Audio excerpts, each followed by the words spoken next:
I never before I started really getting into cooking and into blogging that I thought was as easy as it is, but it's so rewarding when you make a fresh pasta and you taste that bite. Welcome to another episode of Chewing the Fat. I am your host, Big Rob.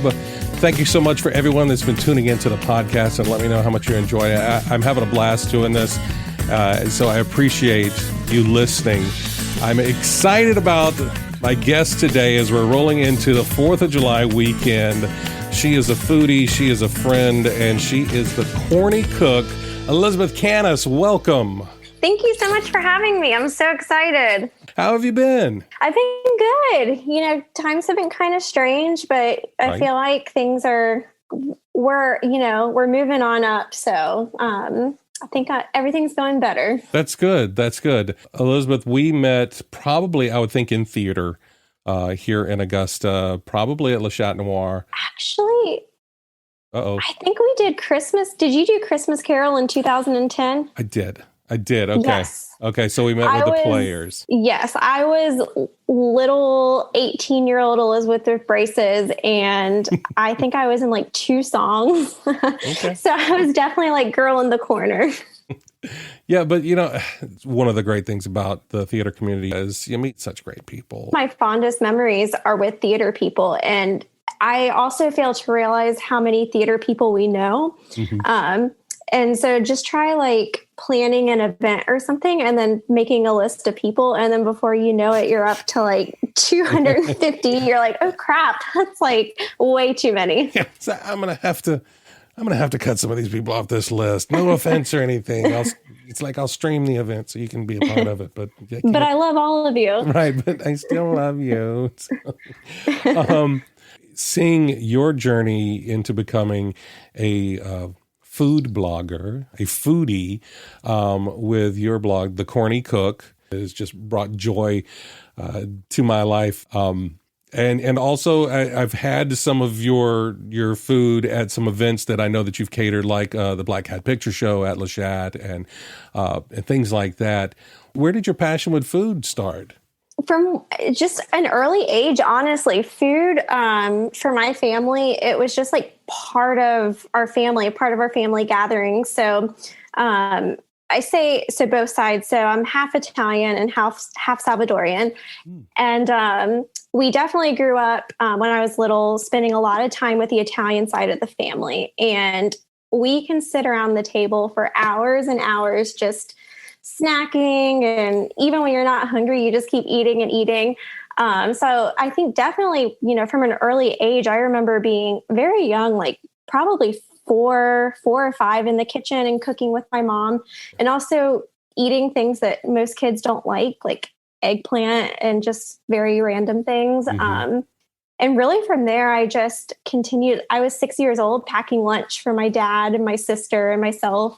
So I always just loved being around food. And then as I got a little bit older, I was kind of a weird kid now that I think about it. I used to come home and I would watch the Food Network. That's like, you know, what I came home to watch.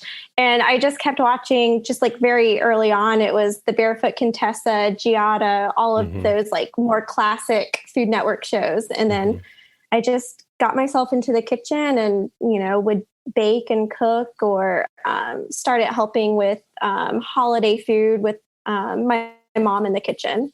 Yeah, and I mean, I think that cooking and food is so cultural. It's a gathering spot. The kitchen is the gathering spot. It's where everybody's coming together. They're throwing in, they're helping, they're setting the table, they're doing whatever. But it's all, you know, grabbing bites, tasting, and communing and having that time together in the kitchen. It's just something. There's something different about gathering around food. I think you let down your defenses a little, because I mean, you're eating in front of people, you know, sometimes with your hands and your finger, you know what I mean? That type of stuff. So you're kind of letting your defenses down. All those, you know, pleasure centers in your brain are being activated by the taste of the food and the scintillating conversation and stuff. I think it's such an amazing, unique thing to be able to do, to gather around food like It that. is. It is. And you said it so perfectly. I mean, you find just that's like a connection, like you said, to every single culture. Hmm. We might have our differences, but that is the same in every culture. So the name, the Corny Cook, what did that what did that come from? Because I have a theory, I think, where it came from, but I need the answer from the horse's mouth. I feel like I always have a long answer for something. So I got married, and my husband's last name is Cornelson. And so when I was making this, long story short, where I was working, my boss just wanted to go ahead and order me business cards in advance. So she got Elizabeth Cornelson. And when I was creating the blog, I was still kind of in that limbo in between. So I was like, Cornelson, I can be a little cheesy to a fault sometimes. So corny. So then I put it together, the Corny Cook. Hmm. The kicker is I never changed my last name. So we're just we're just going with the fact that I can be like cheesy corny. There you go. But see, I thought that's what it was, but I wasn't 100% sure.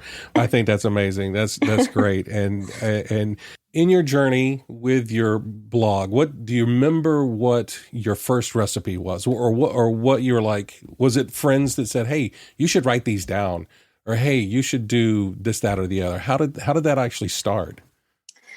It's funny. It's all a little bit of a blur now, but I do remember I posted, I was just cooking things here and there, and I was posting a lot of food pictures on my personal social media. Hmm. And finally I was like, maybe I should, transfer this over. I'm kind of looking for a creative outlet right now. And at the time I was also, I was managing the New Moon Cafe social media. So I was like getting that direct experience with food photography. Hmm. And so it just was a natural step. Because when I started the blog, it was the same month that I left New Moon. And so I was going to work in a different realm. And I was like, I really want to stay connected to the food. I really want to stay connected to that creativity. And so I just kind of put all the pieces together. I have a photographer friend, and she came and took photos for me. And Hmm. I got my web developers would probably laugh at my website, but I have my little Squarespace website set up. Hmm. And the first recipe that I made was from, so we have and I call it the Italian Family Cookbook, but it's a Fiscaldo society.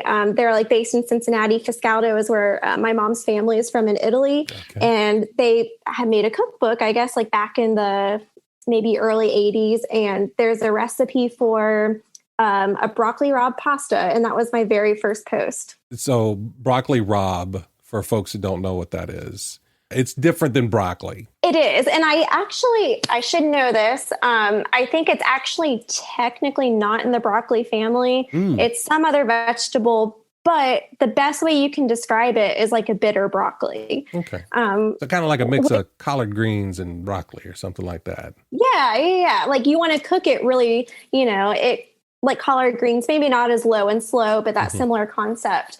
So I guess for all the broccoli haters, it probably sounds a little off-putting to say bitter broccoli.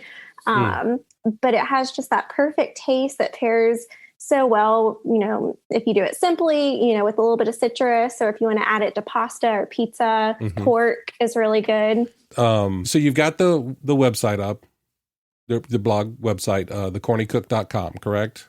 Mm-hmm.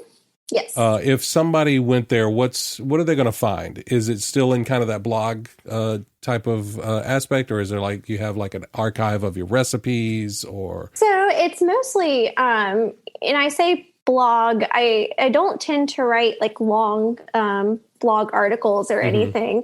That's actually one of my pet peeves, being, I guess, a food blogger, is when you have to scroll and scroll and scroll to get to a recipe. Yes. So I would say it's mostly, you see a little bit about me. You can find where to find me on social, and then everything is under the recipes tab.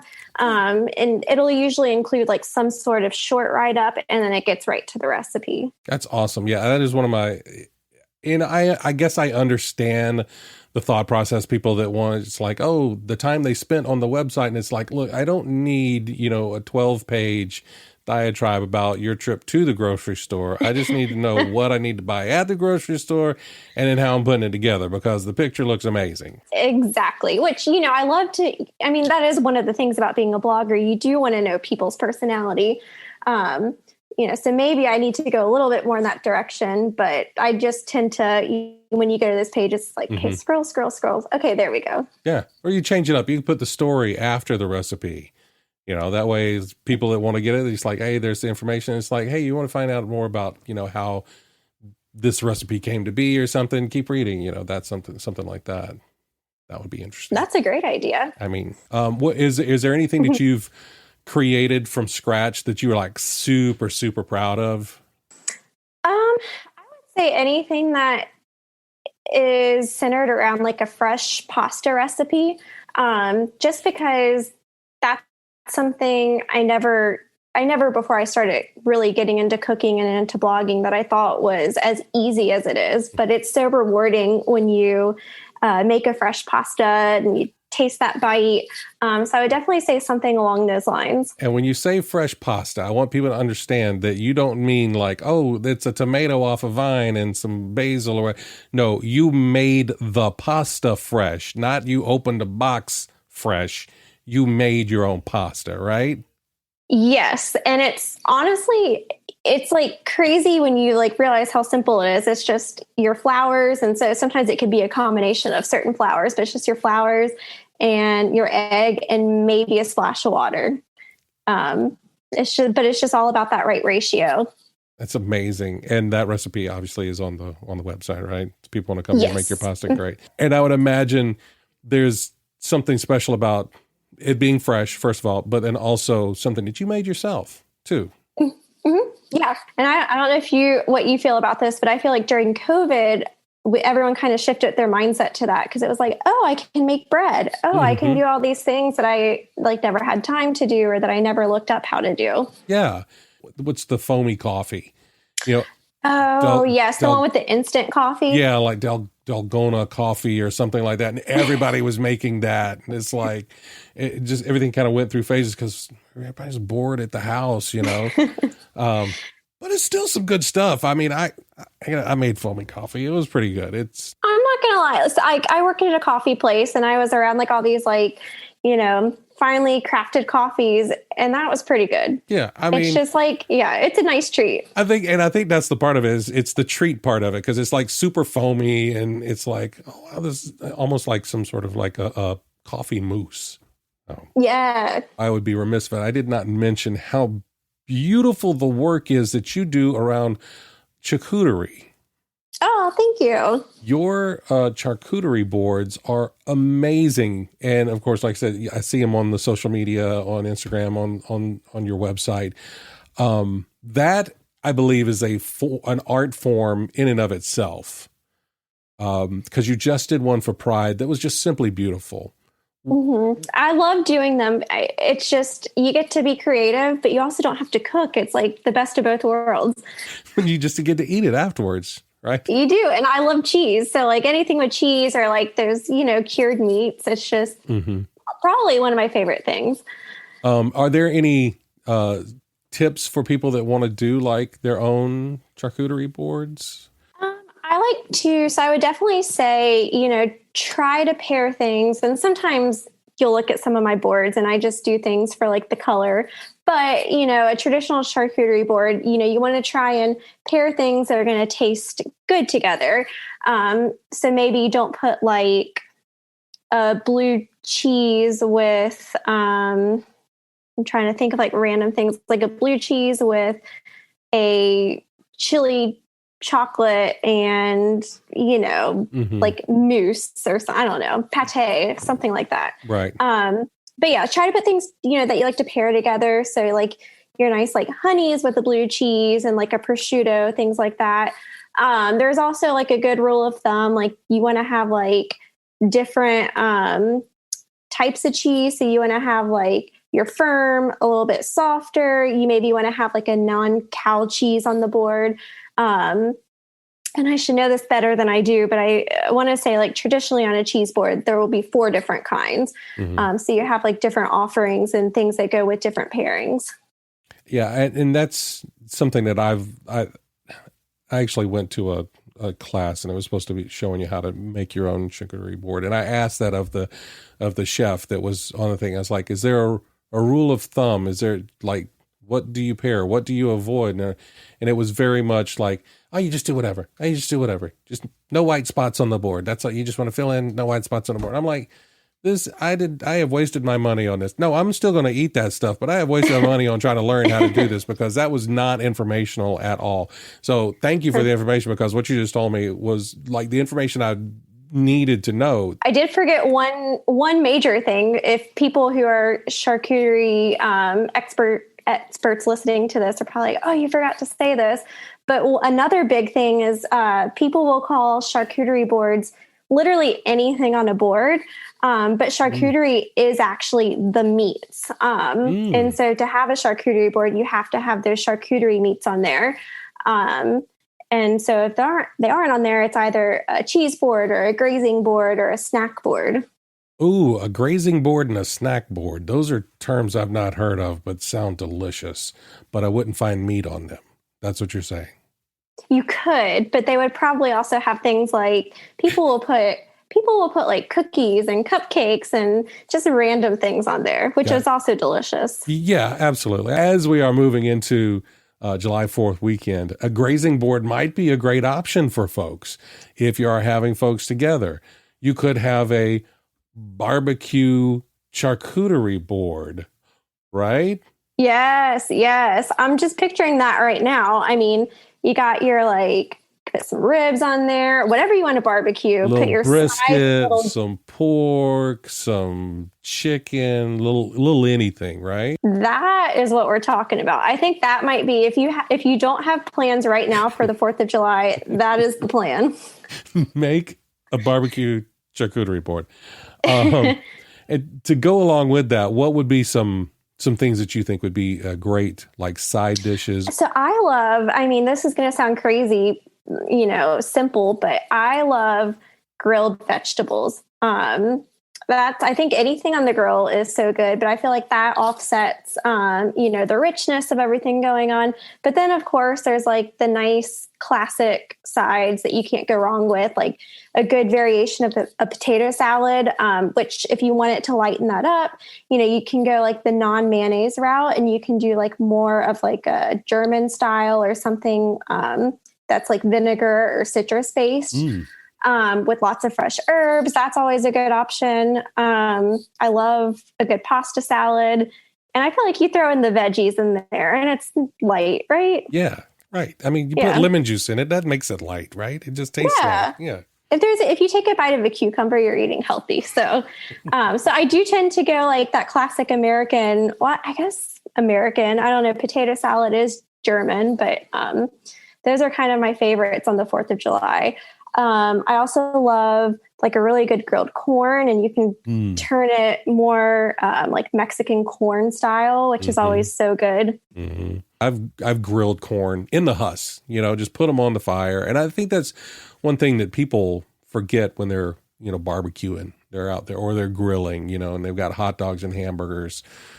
Even if they're simplifying hot dogs and hamburgers, they're not smoking anything. They're not doing anything crazy.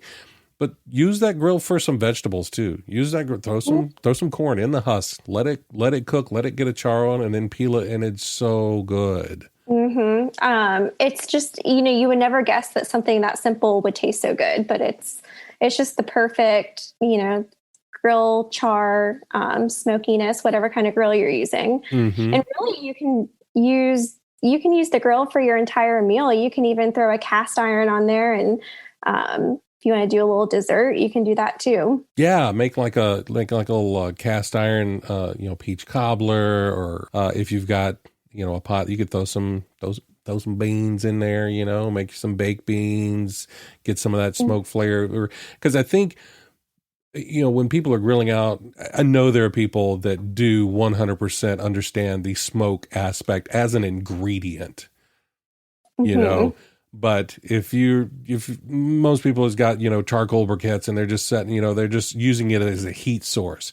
But the smoke 100% is an actual flavorant. It is an ingredient in whatever you're making. That's what creates some of that, those, scent memories and those taste memories, because of the smoke that's rolling around in there. And then if you can use that smoke to make, as part of the, your corn, your beans, as well as your meats, that just ties everything together as a plate, And that's something I'm always in awe when, you watch those food competition shows or like the barbecue competition, and just the knowledge that people have about, no, we prefer to use like applewood, or we prefer to use this. And it just amazes me how much of a difference that can make in the food.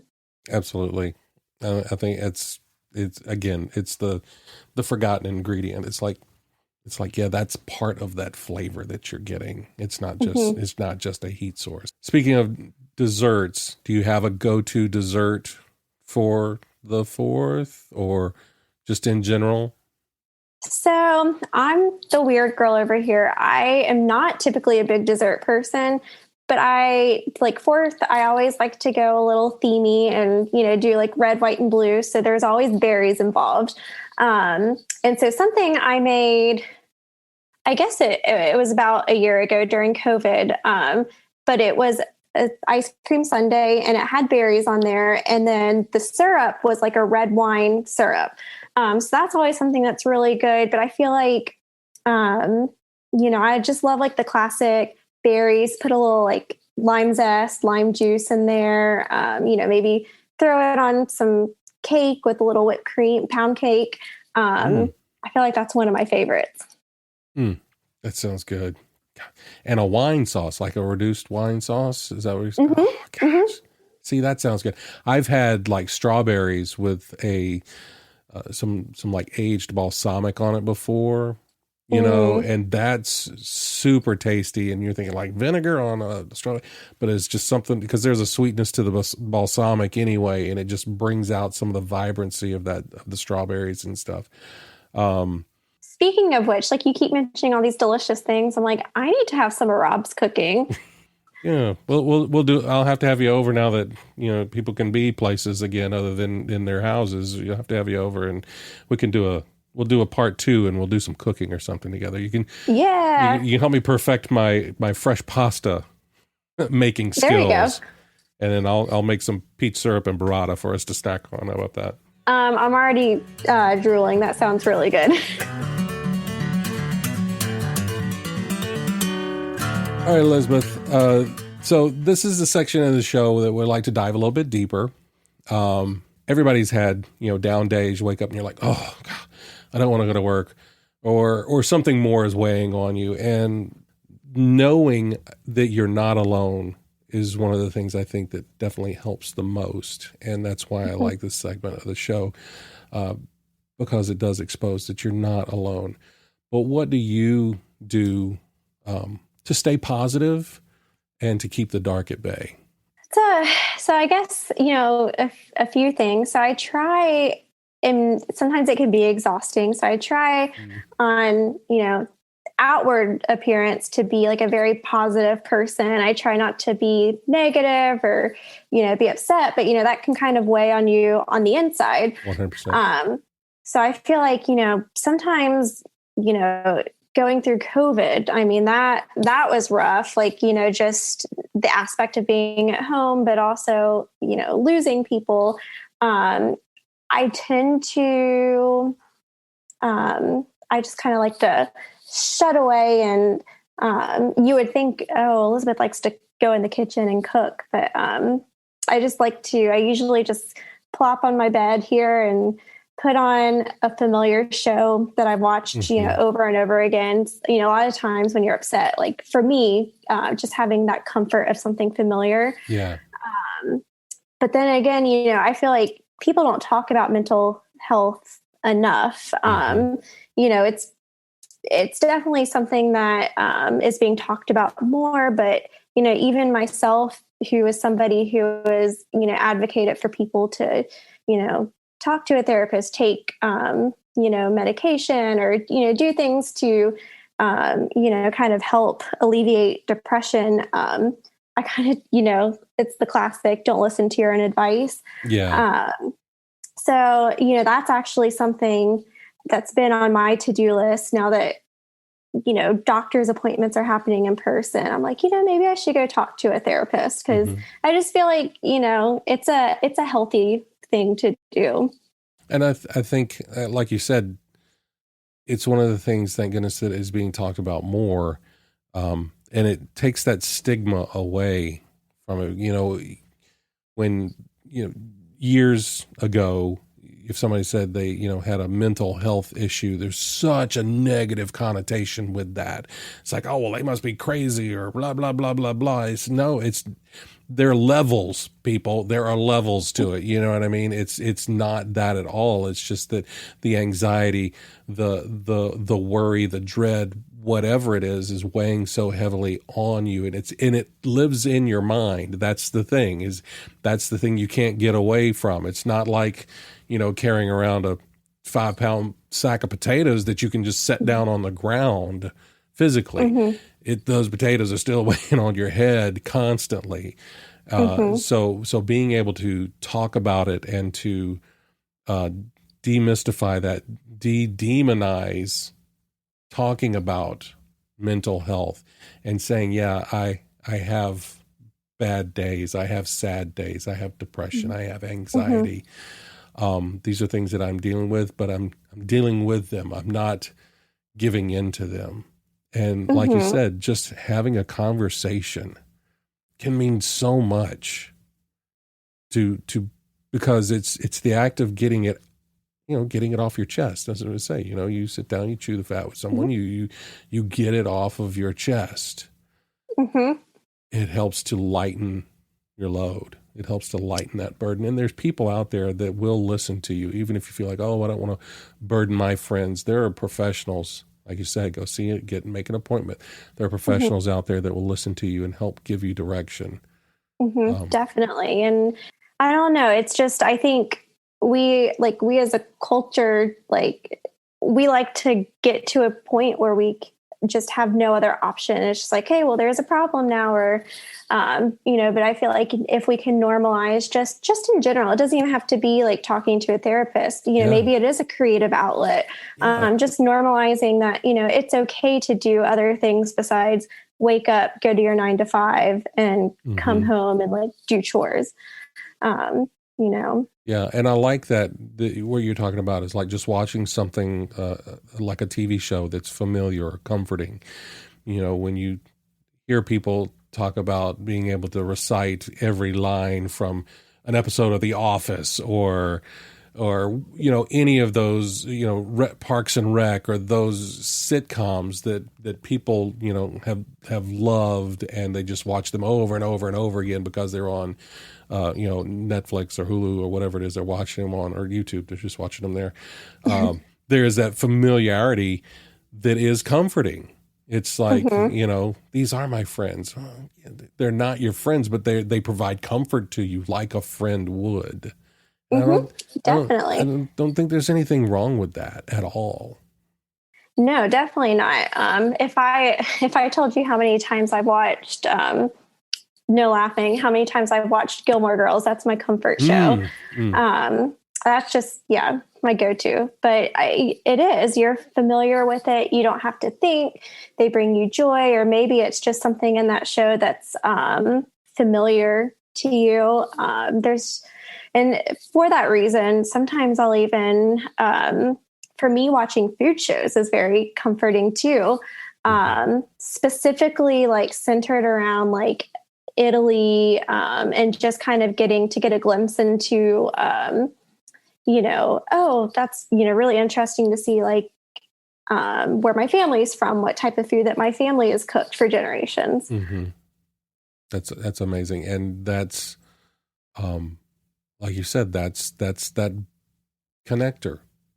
It's about making connections with each other, with your past, with your passions. And those are the things that help to keep you motivated to keep going. to learn more, to do more, to pull yourself out of whatever that funk is that you might be in. And can I just say, like, in just complete honesty, I feel like me talking to you about this stuff is probably the most I've talked to anyone about this subject in a long time, which, you know, maybe that's also part of the problem. So I love that you're doing this on your podcast. It's time now for our third segment. A lot of folks' favorite segment. It's the Fast Five. Fast Five. I don't have a theme song, and so I haven't got the money yet to work up to pay for a theme song. I'll have to get Jacob to make me a theme song. But until then, you got me with the Fast Five. It's powered by Poddex. It's a great app for podcasters. But even if you've got to deliver a report in front of folks, or you're going to make a speech or something, it's great conversation starters. They're great ways to just connect with folks. It's some fun questions with Poddex. Check it out. All right, so what I'm going to do is I'm going to hit the randomizer button and give you 5 questions. You don't have to think about it. It's just the first thing that comes to your head. Being a foodie, I did this with Bill last week, pulled from the Foodie deck, because there's all different types of decks in the pod decks here. So this is the Foodie deck. So yours are all going to be food-centric questions here. So we're going to go ahead and hit and get your first question. What's the weirdest thing you've ever eaten deep fried? Oh, deep fried. Maybe this isn't weird for the South, but this is weird for Elizabeth. So I was actually just at Pride. I was just at Pride this past weekend, and there was a food truck, and they had fried gator on a stick. Ooh, alligator. Yeah. Which I know, like, a lot of people eat it. I had just never had it like that before. And wasn't bad. Was different, but not bad. Not different, but not bad. All right, fried alligator. All right, let's see what number 2 is. Ooh, this one should be hard. What's your favorite food? Ooh, that's hard. I'm gonna have to go with cheese, which I think that's a genre of food. So maybe I'm stretching the rules here. I mean, it has its own section in the grocery store, right? I mean, there's stores that have a cheese section outside of the dairy section. So, I mean, I would think that's a favorite food, I feel like. I mean, yeah. You know what? That's your answer. Like I said, there's no wrong answer. So if that's your answer, that's your answer. Cheese. Get the girl some cheese. Cheese it is. Cheese it is. All right. Number 3. How do you feel about organ meats like liver or tripe? Oh, so I am okay with them. I've had tripe before, and it was like very well cooked. But on my list of things to try is liver that is cooked. No offense, I love my mother, is better than like the overcooked liver and onions that she would make growing up. Because I'm sure if I had it cooked really well, I would love it. So yeah, I'm okay with it. Okay. All right. Yeah. I will say, when I was growing up, my grandmother was a big liver fan. My grandfather was actually a butcher. So he would always bring home, like, butcher cuts, and, there would be, whether it be chicken livers or whatever. And so she'd fry them up. And then, of course, she'd make a sauteed beef liver with onions. Mm-hmm. It's probably one of the best smells in the world. Mm-hmm. I love the smell of it, but it is, I can't do liver. I cannot do that particular, nope. It's a no for me. And it's okay that other people eat it. Again, that's fine, and it smells great, but no, I can't. I can't do it. All right, number 4. Ooh, it's fondue night. Are you eating cheese or chocolate? Definitely cheese. Duh. It's your favorite food, so it's my favorite food. Yeah. That's a dumb one on me. I should have picked a different one. Here we go. All right. And I'm the weird girl that's not a dessert person, so. That's okay. All right. Let's see here. This is number 5. What food do you never want to try? Is there anything? Mm, that is, um, so I feel like, any type of animal that I could have as a pet. Ah, okay. Yes. That makes I sense. was actually just talking about that with somebody the other day because they were talking about going to another country and how her sister tried camel. And then we got on the subject of like cats and dogs. And I think that's where I draw the line. Yeah, anything that could be domesticated and you could have it. Yeah, you definitely don't want to eat your pets. That's a good one. That's a good one. Yeah. I see. I went a completely different route. I was thinking from watching food shows and things like that. I'm thinking like I do not want to try durian, which is like that's supposed to be that super stinky fruit that like is like some sort of weird egg custard like texture, and I'm like, no, I am good. I'm intrigued, but I would try it. But it would be a very tiny bite, and I'd hold my nose. I used to watch Andrew Zimmern, Bizarre Foods, and if he will not eat it, and he is not eaten it, several occasions been offered to him. I'm like, this man eats bugs and things from under rock. I'm like, if he's not, it's not for me. It's not for me. That's a solid point. Yeah. If it's not on the Andrew Zimmerman, is it Zimmerman or Zimmer? I always get his last. Zimmer. Okay. Zimmer. Yeah. Zimmerman is pork chop, the artist in town. So yes. Yeah. He if also it's a not snack. on his scale, next. Right. Oh, that was good. That was good. Thank you so much, Elizabeth. This was wonderful. That was our Fast Five, and that's our show. Thank you so much for being on with me today. Yeah, well, thank you for having me. I'm feeling extra hungry after this episode. Yes, definitely. As we're rolling into the weekends, you're going to have to make your barbecue charcuterie board and take some pictures. Let me see how that looks. Yes, and you take some pictures of yours too. I'm sure I will. Well, my problem is I remember to take a picture like after I've eaten half of whatever it is. So I'm having to do that creative plating so you can't see the backside. So everything's like low angles and stuff like that. So, but you got this photography skills, so you can make it look pretty. Right.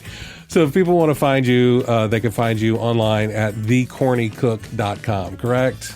Yes, that's correct. Also on Instagram at The Corny Cook, and then probably search The Corny Cook on Facebook too, right? Yep, that's where you can find me. Right, excellent. You're a delight, and I love you. I love the stuff that you do, and thank you again for coming on today. Well, thank you so much. It was a pleasure talking and seeing you. Yes, absolutely. If you'd like to support the podcast, you can buy me a coffee at chewingthefatbr.com. Thank you so much for listening. Check out the links to all of our guests, including get these recipes from Elizabeth, the Corny Cook, online, chewingthefatbr.com. We'll see you next time when we chew the fat.